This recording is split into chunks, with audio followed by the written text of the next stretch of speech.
गंगा के तट पर राजा परीक्षित पहुंचे। जब पता चला कि 7 दिन में मरना तय है।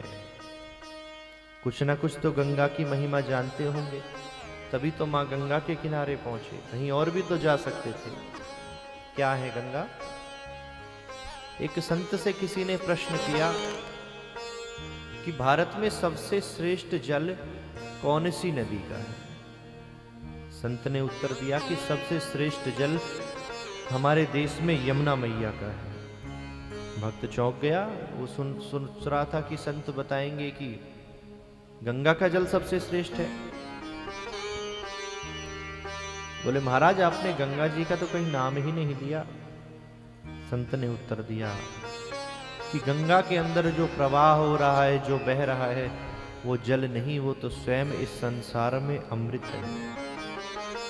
कोई पक्षी उड़ता हुआ अगर गंगा के ऊपर से निकल जाए और उसकी परछाई भी गंगा में पड़ जाए तो वो मुक्त हो जाता है।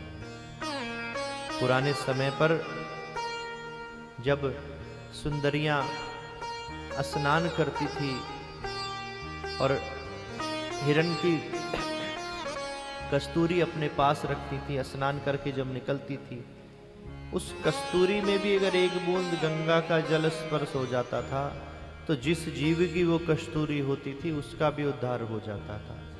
जिन चींटियों पर उस गंगा का जल पड़ जाता था उनका भी उद्धार हो जाता था। तो कितना श्रेष्ठ है गंगा का जल।